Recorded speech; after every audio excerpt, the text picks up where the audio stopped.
Welcome back. Today I'm going to be repairing this Mamiya-Sekor TLR lens. The issue is that no matter what shutter speed you select, it only really gives you one shutter speed. For example, I'm set at 1 second. That was not 1 second. Everything else works well on this. The aperture opens and closes correctly. There's no oil on the aperture, there's no oil on the shutter blades, but it just doesn't give an accurate shutter speed. So we're going to take this apart, clean it up, and then hopefully it should work. Some of the tools you're going to want to use for this is an angled tweezers, an assortment of small flathead screwdriver bits, an air puffer of some sort, any kind really will do, a dial or digital caliper. This is to measure the distance between the shutter speed mechanism and the wall or the edge of the body. And that was what will give you an accurate shutter speed, so you're going to want one of these. And then a container of rubbing alcohol to clean some of the components. Additionally, and this is something I recommend, is having some sort of a fabric or foam pad to put some of your parts on so they don't run away. Additionally, having some sort of dish or container helps. This is an Olympus OM system body cap or a lens cap, and this works great for putting little tiny screws in. And finally, some strip of really sticky rubber to help you get a better grip on the lenses. This is part of a plumbing gasket sheet that I cut out. And you can see I've used this on quite a few different lenses. It really helps. So, like this, you just wrap it around, and then, all right, this one wasn't very tight, but when they're tight, you really need something like that.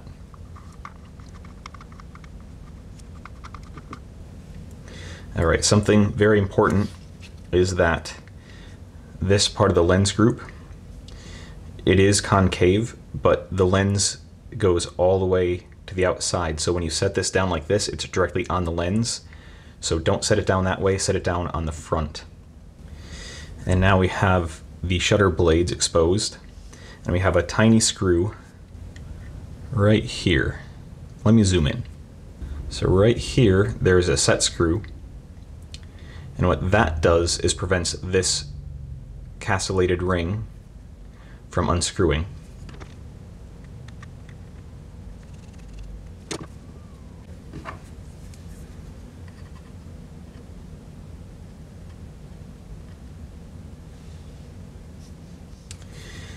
Next, take some sort of a soft tool, either plastic or wood, and unscrew this ring. This is pretty much just a compression nut that keeps this whole group in compression. It does not set any sort of focus.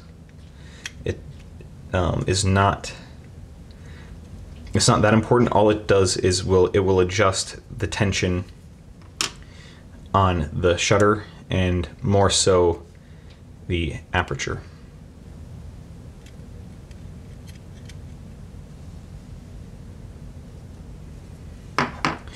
So next, and before I get too far ahead of myself, this screw right here, which is for the aperture indicator, this needs to come out.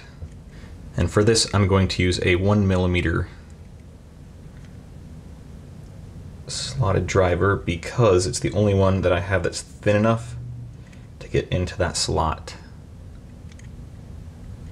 The downside is it isn't very wide, so I could risk damaging the screw.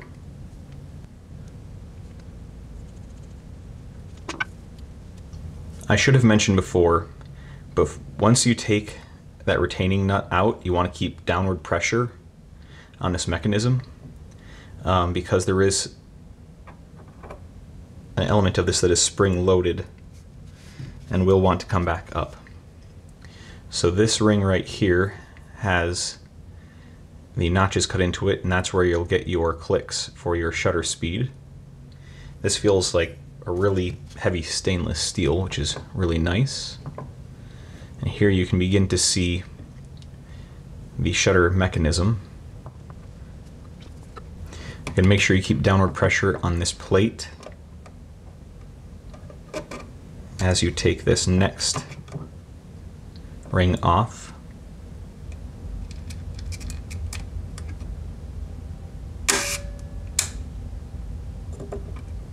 Let's try that one more time. So it's almost wanting to work now. Next, we want to take off this programming plate.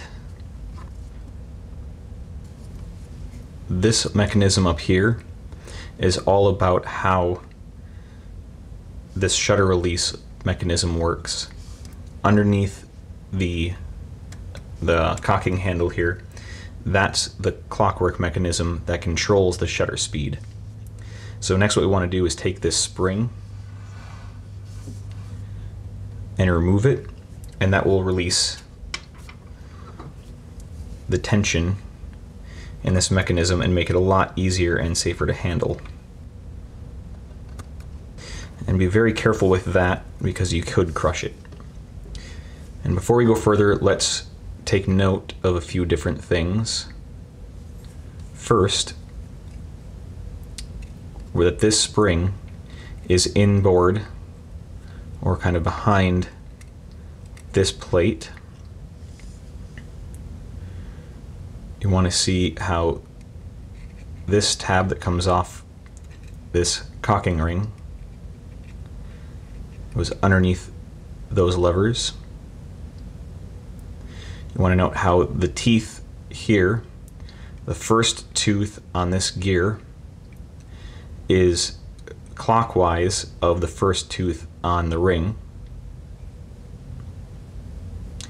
And finally, you want to look at how this tab interacts with that plate right there. So once you give this a good look over and to make sure it looks correct, then you can remove it. But be warned, if it's faulty, it's not working correctly, that should set up some red flags that say it may not have been put together correctly, so don't put it back exactly the way it came to you, because it could have been assembled incorrectly. The next place we want to put our attention is this mechanism. It has a screw here and has a little screw down in here. But before we do that, we want to measure the distance between this surface here and the outer surface of the lens housing.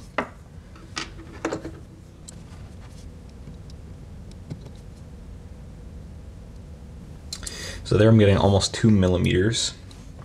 Let me check that again. All right, so I'm getting about 2.7. Getting about 2.7 millimeters. 2.07 millimeters on that. So at this point we're good to remove those two screws. I'm going to stick with my 1 millimeter bit for this.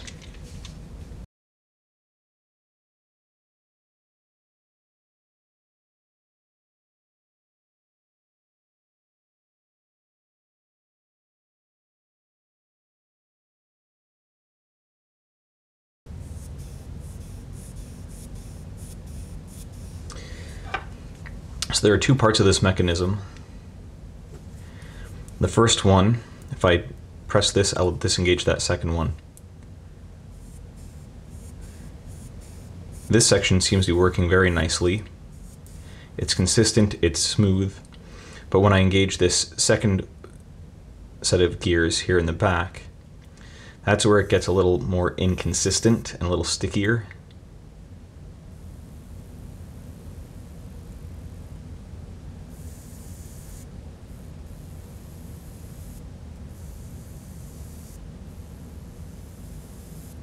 So I think I'm going to give it one more wash in the alcohol, and then we can reinstall it. Okay, I think I've got this running a little more how I like it, so now we can go ahead and reinstall it back into the lens frame.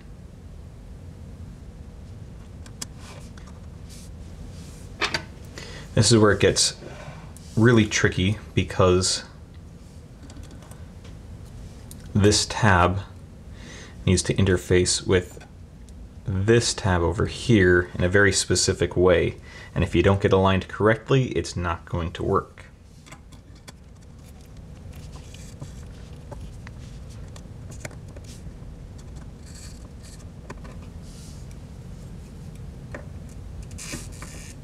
Right there.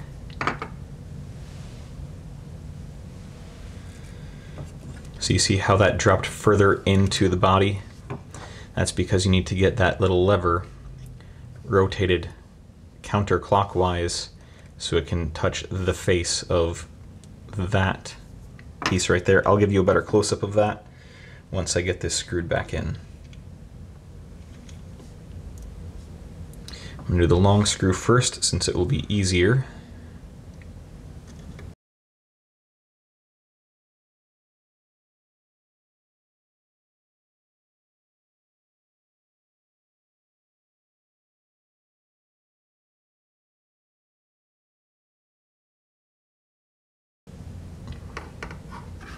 That critical interface here.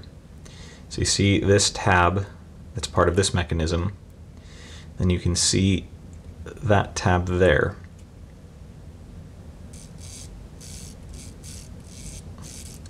If you don't get that behind there, it won't, because it can't go far enough up here, and it'll just be sitting on top of this, you won't get it all the way down in to get this screw in.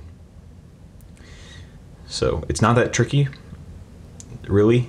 You just have to remember to move this over. That does make it harder to get that screw in, but it's definitely possible. So you can see I did end up chowdering up those screws a little bit. Disappointing, yes, but it won't affect its functionality. The shutter ring back in, making sure that the gear teeth here on the ring and that gear are put in the correct way, and making sure that that spring also stays where it belongs, right there. And if I can put this programming ring back in, and I will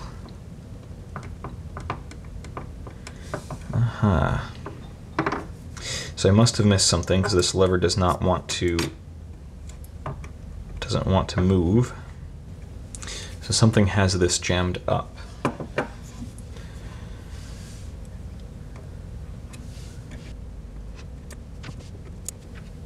Aha. All right. There's a pin right here. That needs to go. You see this tab right there, it needs to go on this side, not this side.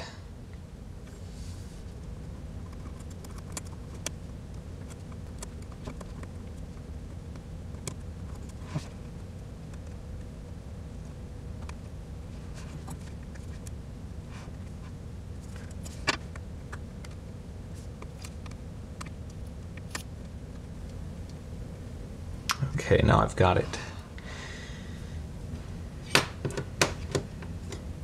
We're going to leave that spring off, the spring for the cocking lever.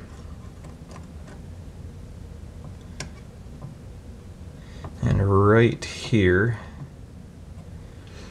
should be the 1 second. When this little lever jumps up into here, you can see that. That is your bulb setting. Okay. There we go.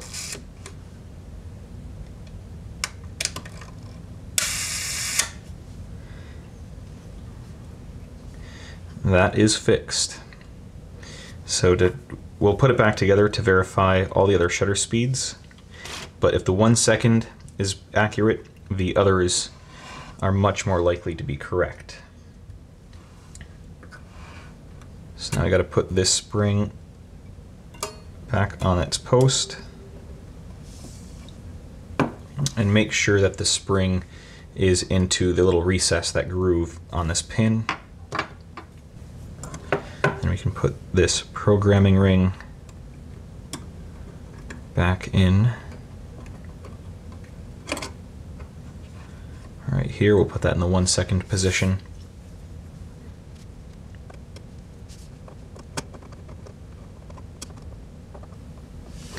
All right, this ring has a groove here and a groove here, and that needs to match the groove here. Just like that. The other groove is going to go into this little spring detent for this cover plate.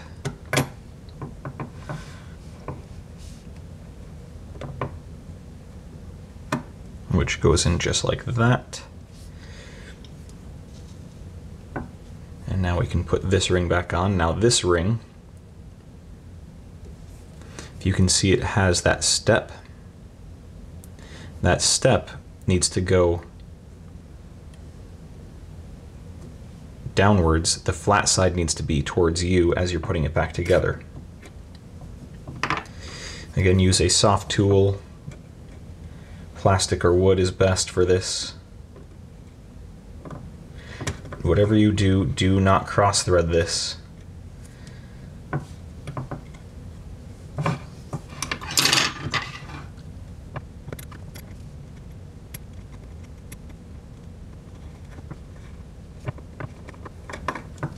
Right, when it's loose, you won't feel much for the detent on the shutter speed, but as you tighten it up,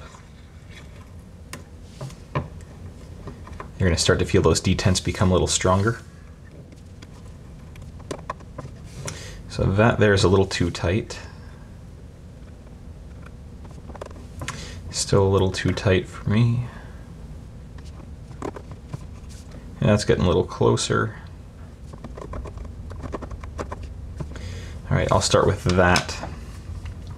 So to test this now, we'll set it to bulb and make sure the bulb works. Okay, 1 second.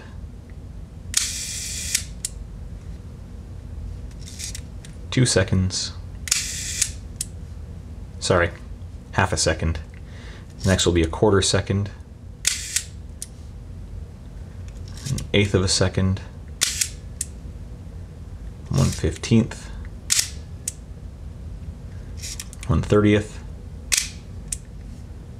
1/60. 1/125th, 1/250th, and finally 1/500th. That seems to be working great. The aperture still works perfectly. So at this point we can go ahead and put it back together. But before I do that, I'm actually going to take it back apart and clean out all these surfaces just to make it work a little more smoothly. As a solvent, I'm just going to use a little more isopropyl alcohol, and then I'm just going to have a fairly light oil. Oil generally is not a great idea in lenses because it can get on the mechanism and make it sticky, which is the problem we just had. But just a light coating of a light oil can help some of these components slide a little more nicely together.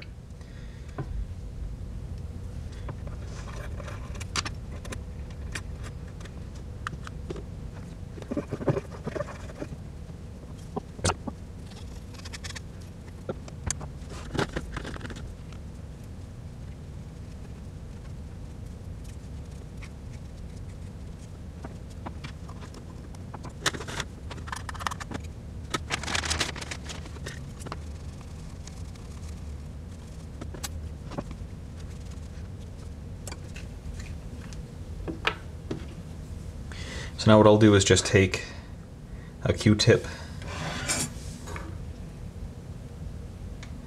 and get some oil into it. And then I can just gently wipe that on some of the surfaces, and that will give a nice light coating, just enough to lubricate and protect these parts, but also not be so much that it's going to be a problem by making the mechanism jam up again, hopefully.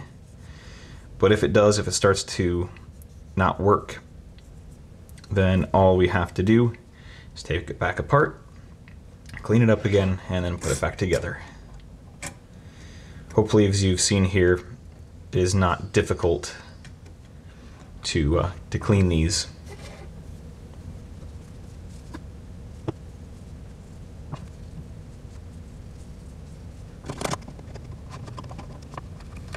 That already feels a lot better. So previously, this camera, this lens had grease on these. I don't have any grease handy right now, but at some point I'm going to come back and put grease on that rather than oil. But for now, it just gets some oil. And like I said, make sure this coating of oil stays very thin, because if you get too much on there, it's going to collect dirt. It's going to start causing excessive wear. All sorts of not good things, so that's why getting these cleaned every once in a while is actually, really, it's necessary to the longevity of the lens and the camera as a whole. That's why at your camera shops you'll get what's called a CLA, or Clean Lubricate Adjust.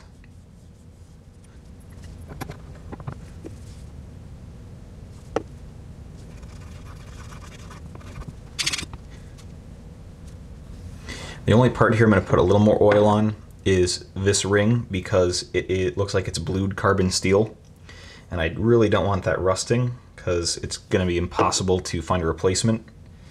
So I'm going to give it a little bit more of a generous dose of oil just for that reason.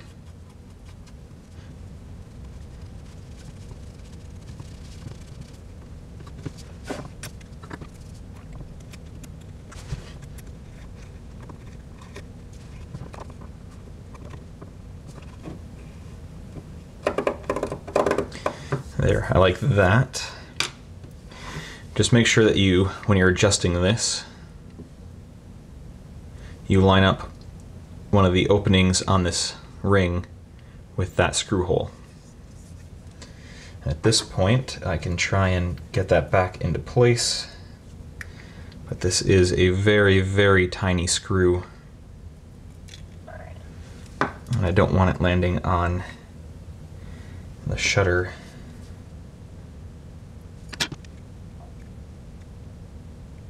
There we go.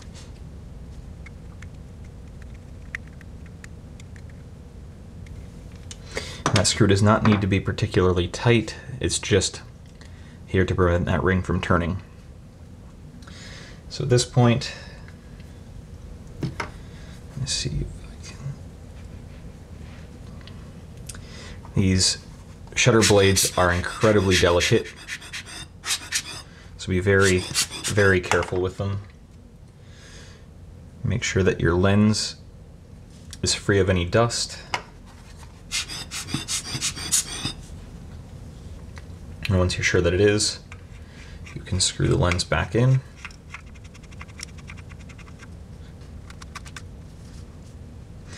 Then come over here to the aperture adjuster. This is again where some tweezers really come in handy, because it's sometimes very difficult for your fingers to actually align things properly.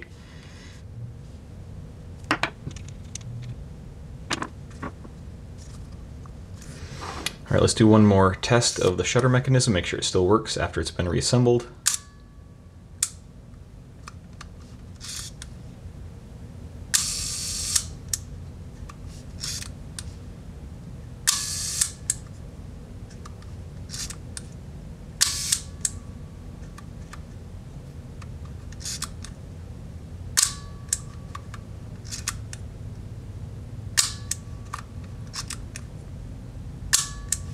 All right, I will call that a success. So, thanks for coming along for this vintage lens repair. Until next time, see ya.